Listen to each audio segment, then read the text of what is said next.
Hello friends, आज हम शुरू करेंगे बहुत ही इम्पोर्टेंट चैप्टर जिसका नाम है एनवायरमेंटल लेजिस्लेशन। ठीक है, यहाँ पर एनवायरमेंटल लेजिस्लेशन का हिंदी में अगर मैं मीनिंग बताऊं तो इसका मतलब है पर्यावरण नियमावली। देखिए, सिंपल सी बात है कि हमने एनवायरमेंटल के लिए, जो एनवायरमेंट है हमारा, उसके लिए लॉस बनाना यानी कानून बनाना, उस पर ये चैप्टर पूरा बेस्ड है। ठीक है, कौन कौन सी ऑर्गेनाइजेशंस हैं, चाहे वो हमारे देश की हों चाहे वो इंटरनेशनल ऑर्गेनाइजेशंस हो, कौन कौन से कानून बनाए हैं ताकि हमारा जो एनवायरनमेंट है वो पॉल्यूटेड ना हो, तो इसके रिगार्डिंग ये चैप्टर है। ठीक है, आइए इसको स्टेप बाय स्टेप हम लोग करते हैं। तो देखिए, जैसा कि मैंने बोर्ड पर ऑलरेडी लिख दिया है ताकि टाइम सेव हो, इसके अकॉर्डिंग आप समझ पाए आसानी से। तो सबसे पहले है मीनिंग, कि मीनिंग क्या है एनवायरमेंटल लेजिस्लेशन का। तो यहाँ पर इसको डिफाइन कर लिया है मैंने, डिफाइन पढ़ते एक बारी।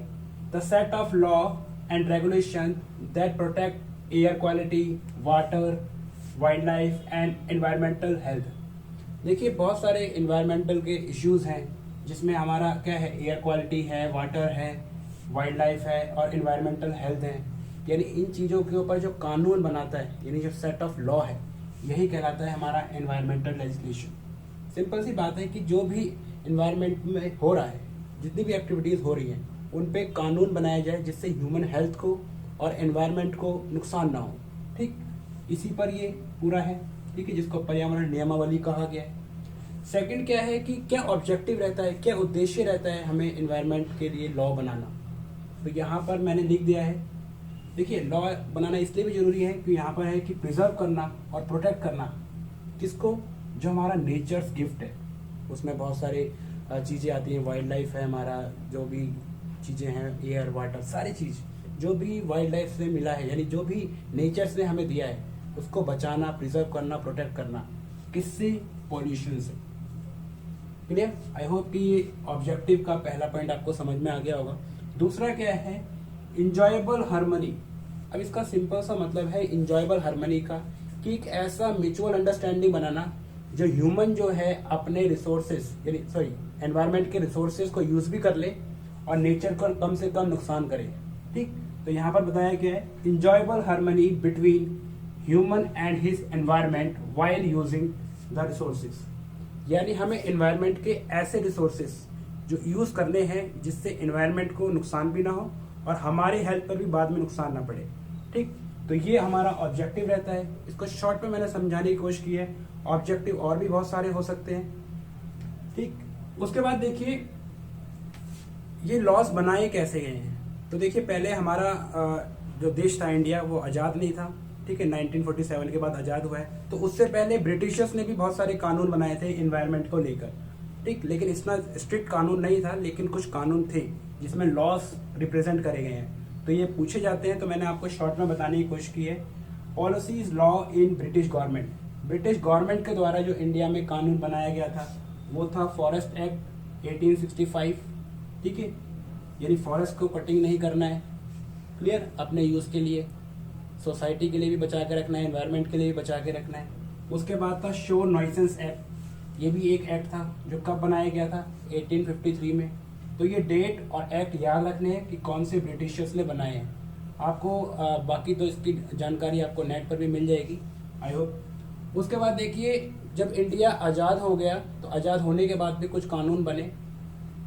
तो उसमें पहला कानून था हमारा फैक्ट्रीज एक्ट। ठीक है, फैक्ट्रीज एक्ट था, यानी फैक्ट्रीज जो है हर जगह आप सेटअप नहीं कर सकते। फैक्ट्रीज में कितना पॉल्यूशन फैल रहा है, ये सारी चीज़ों को मेंटेन करना। ठीक है, और इसको बनाया था स्टेट गवर्नमेंट ने। इससे पहले इंडिया के अंदर कोई इतना लॉस जो है सेंट्रल गवर्नमेंट तो बनाती नहीं थी, तो ये स्टेट गवर्नमेंट बनाती थी। तो ये पहला एक्ट था फैक्ट्री एक्ट 1948 में। आज़ादी के बाद 1947 में आज़ाद हुआ था, 1948 में ये एक्ट बन गया था। उसके बाद आया था रिवर बोर्ड एक्ट 1956 के अंदर। क्लियर? यानी यहाँ पर रिवर को पॉल्यूटेड नहीं करना है। तो आई होप कि ये जो इसका ये चीज जो थीम है, जो मैंने आपको समझाने की कोशिश की है, ये चीज समझ में आ गई होगी। आगे करते हैं हम लोग। देखिए, हमने पढ़ लिया था आफ्टर इंडिपेंडेंस कौन कौन से एक्ट बनाए गए थे, यानी आज़ादी के बाद इंडिया ने कौन कौन से एक्ट बनाए थे। तो दो ही एक्ट बनाए थे उसने। एक फैक्ट्री एक्ट बनाया था 1948 के अंदर, जो स्टेट गवर्नमेंट ने बनाया था। उसके बाद बनाया था रिवर बोर्ड एक्ट 1956।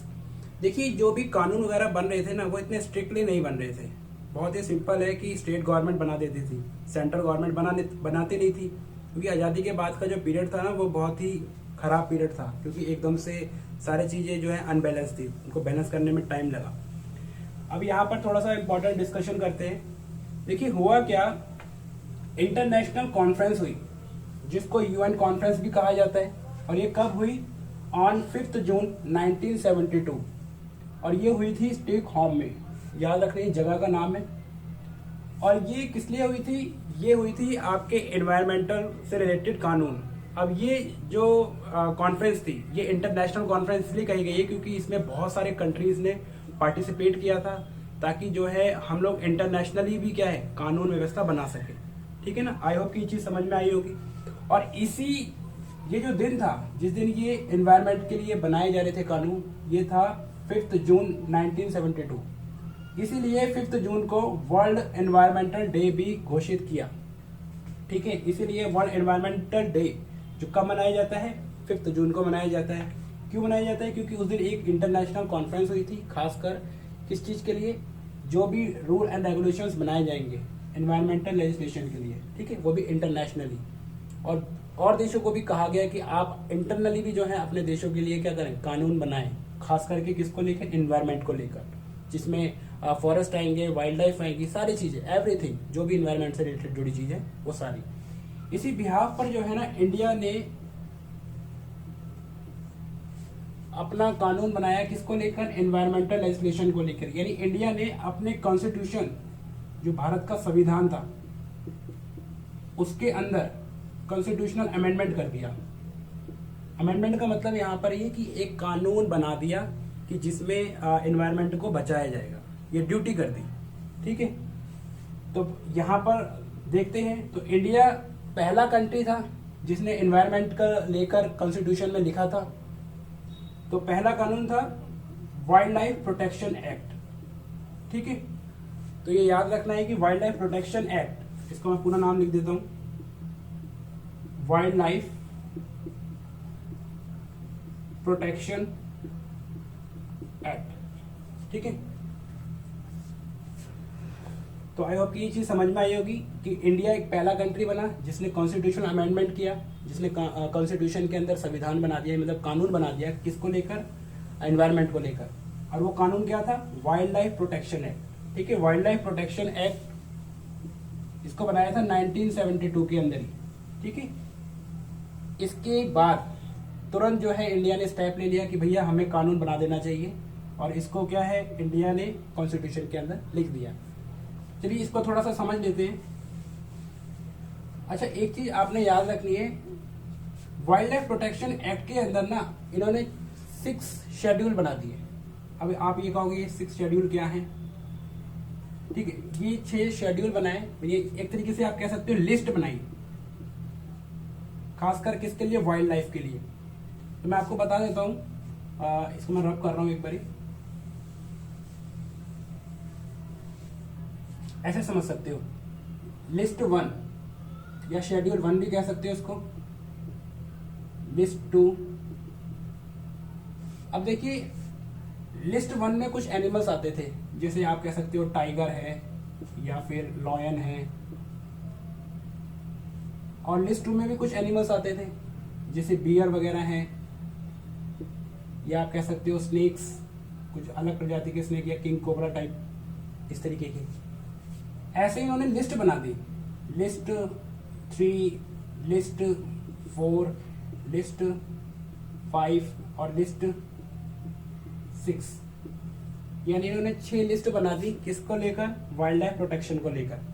इन्होंने बोला कि जो लिस्ट 1 और 2 में जो एनिमल्स आते हैं वो रिस्ट्रिक्टली प्रोहिबिटेड है, रिस्ट्रिक्टली प्रोहिबिटेड, यानी इनको अगर किल कर दिया तो कम से कम आपको हाई पेनल्टी देनी पड़ेगी। हाई पेनल्टी का मतलब है कि आपको सजा हो सकती है, उम्र कैद हो सकती है, और काफी हाई अमाउंट में फाइन भी लगाया जा सकता है। फाइन और पनिशमेंट स्ट्रिक्टली, ये कहा।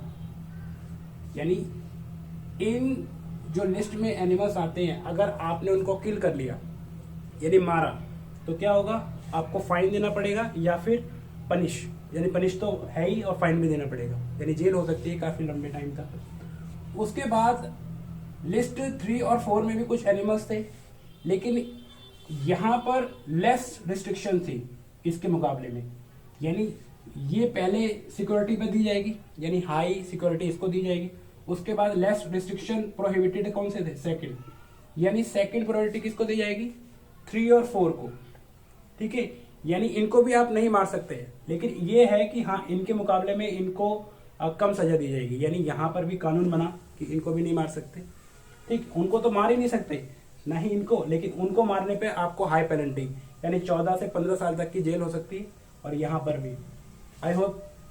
और आपने सलमान खान का केस भी सुना होगा, ब्लैक बक जो था, मार दिया था उसने, वो किस में आता था, 3 और 4 लिस्ट में वो एनिमल आता था। सोचिए अगर मान लीजिए 1 और 2 में आ रहा होता तो क्या होता, बेल भी नहीं मिलती उसको, ठीक है। कानून सबके लिए बराबर है, इसलिए उसको सजा हुई, ठीक। उसके बाद देखिए लिस्ट 5th, लिस्ट 5th क्या कहती है, वर्मिन। वर्मिन का मतलब होता है टू बी हंट, आप इसको मार सकते हैं, ऐसे एनिमल्स जिनको आप मार सकते हैं, टू बी हंट। अब देखिए ये लिस्ट बड़ी अजीब थी, आपको लगेगा कि ये मैं क्या बताने की कोशिश कर रहा हूँ। देखिए लिस्ट 5th में ऐसे जीव आते थे जैसे एग्रीकल्चर कोई पर्सन कर रहा है, और उस एग्रीकल्चर को कुछ एनिमल्स हैं जो डिस्ट्रॉय कर रहे हैं, जैसे माउस है, ठीक है, या फिर आप कह सकते हो माउस है, रैट है। तो ऐसे एनिमल्स जो काफी ज्यादा है एनवायरनमेंट के अंदर और नुकसान कर रहे हैं, तो उसको आप क्या कर सकते हो, किल कर सकते हो इस लिस्ट के अकॉर्डिंग, विदाउट परमिशन, ठीक है। जिसमें हाउस फ्लाई वगैरह या फिर फ्रूट फ्लाई वगैरह भी आती है कि आप इनको मार सकते हो, लिस्ट 5 के अंदर। क्लियर। लिस्ट 6 के अंदर क्या है, अगर इनकी प्रोडक्शन बहुत ज्यादा है तो आप इन्हें यूज कर सकते हो, किल नहीं कर सकते, ठीक है, या यूज कर सकते हो, या फिर आप कह सकते हो एज अ फूड आप इसको इनगोल्फ कर सकते हो। कहने का मतलब क्या है, जैसे मान लीजिए चिकन की प्रोडक्शन करते हैं बहुत सारे लोग, क्या कहते हैं, पोल्ट्री फार्मिंग, तो ऐसा तो नहीं है ना कि लिस्ट 6 में उसको रख दिया है तो हम उसको मार नहीं सकते, नहीं, मार सकते हैं एज अ फूड पर्पस, और यूज भी कर सकते हैं। जैसे मान लीजिए गॉट वगैरह लोग पालते हैं, तो उनका जो मिल्क प्रोडक्शन वगैरह करते हैं, तो उन जीवों को आप पाल सकते हैं, ठीक है। लिस्ट 6 के अंदर था। आई होप कि ये जो लिस्ट 1 से लेकर 6 है आपको समझ में आई होंगी, ठीक है। बाकी मैं आपको यहाँ पर एक स्क्रीन लगी हुई आपको दिख रही होगी, तो यहाँ पर मैंने बताया भी है इस लिस्ट के अंदर कि किस तरीके से जो है कैटेगरी है, ठीक है। खासकर ये लिस्ट 1 और 2 जो है एंडेंजर स्पीशीज में आती है, यानी इसको खतरा है सबसे ज्यादा, ठीक है। अगर ये खत्म हुए तो ये बाकी और भी अपने आप ही खत्म होना शुरू हो जाएंगे। क्लियर। उसके बाद देखिए इसके अंदर जो वाइल्ड लाइफ प्रोटेक्शन एक्ट था, इसके अंदर 3 चीजें जो है मना कर दी, बहुत ही रिस्ट्रिक्टेड। पहला है पोचिंग। देखिए पोचिंग क्या है, सिंपल सी बात है, इलीगल हंटिंग। आप हंटिंग नहीं कर सकते, ठीक है, इलीगल हंटिंग नहीं कर सकते। दूसरा है स्मगलिंग। स्मगलिंग नहीं कर सकते, चाहे वो आप प्लांट स्पीशीज हो चाहे वो एनिमल्स हो, इधर से उधर आप नहीं कर सकते। तीसरा जो है आप कह सकते हो यहां पर है इलीगल ट्रेड। जैसे आपने सुना होगा कि राइनो का सिंग जो है काट कर जो है सेल कर देते हैं दूसरी कंट्रीज के अंदर, या बहुत सारे जो एनिमल्स हैं उनको मार के स्किन वगैरह जो है उनके कारपेट्स वगैरह बना दिए जाते हैं। तो ये सारी चीजें जो थी इस कानून के अंदर मना कर दी थी। आयोग की ये चीज समझ में आई होगी कि जो जून 5 में कॉन्फ्रेंस हुई उसके बाद इंडिया का कितना बड़ा स्टेप था, और ये सबसे हाईली रिस्ट्रिक्टेड जो था कानून बना था सबसे ज्यादा 1972 में, ठीक है। उसके बाद बहुत सारी अमेंडमेंट होती रही, आइए उसको भी डिस्कस कर लेते हैं स्टेप बाय स्टेप। देखिए जैसे मैंने आपको बताया कि यूएन कॉन्फ्रेंस के बाद क्या हुआ, इंडिया ने खुद का कानून बना लिया, यानी कॉन्स्टिट्यूशन के अंदर अमेंड कर दिया। तो आइए उस पर ही जो है चीज है। देखिए पहला पॉइंट देखिए, मैंने EPA लिखा है, यानी इन्वायरमेंटल प्रोटेक्शन एक्ट बना दिया गया और इसको आर्टिकल 253 के अंदर लिखा गया। ठीक है, ये चीज समझ में आ गई, ये बहुत इंपॉर्टेंट है, यानी इंडियन कॉन्स्टिट्यूशन के अंदर।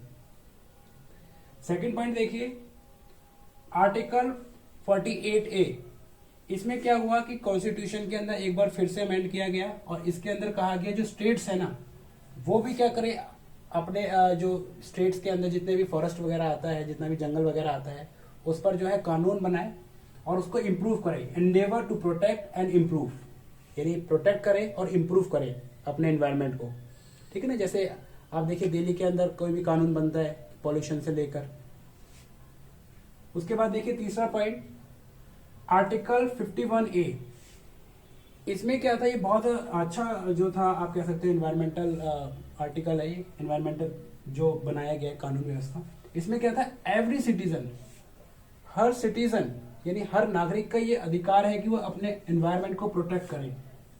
ठीक है, जैसे वो अपने आसपास के जो पेड़ हैं उनको सुरक्षित रखे, पानी दे, ये सारी ड्यूटी कंपलसरी कर दी। और ये चीजें जो है मिडिल स्कूल यानी मिडिल क्लासेस में ये सब बताई भी जाने लगी कि क्या कहते हैं कि कितना जरूरी है एनवायरनमेंट। क्लियर, आई होप ये चीज आपको समझ में आ गई होंगी, ये तीनों पॉइंट। अब देखिए कुछ बात करते हैं हम कुछ इंपॉर्टेंट लॉज जो हमने डिस्कस करने हैं। तो ये मैंने देखो कुछ लॉज लिख दिए या पॉलिसीज भी कह सकते हो। तो पहला था water prevention control of pollution act, जिसको 1974 में लाया गया, बहुत इंपॉर्टेंट था, ये वाटर के लिए था। उसके बाद देखिए फॉरेस्ट के लिए भी कानून बनाया गया, फॉरेस्ट कंजर्वेशन एक्ट, जिसमें फॉरेस्ट को प्रोटेक्ट करना था 1980 के अंदर। उसके बाद आया थर्ड आपका air prevention and control of pollution act 1981। ठीक, ये सारे जो कानून है ये सब सेंट्रल गवर्नमेंट लेकर आई थी। याद रखिए इससे पहले जो थी स्टेट गवर्नमेंट भी लाती थी, लेकिन अब जो है सीधा सीधा सेंट्रल गवर्नमेंट भी बना रही है, स्टेट गवर्नमेंट भी बना रही है, दोनों को ये अधिकार दे दिया।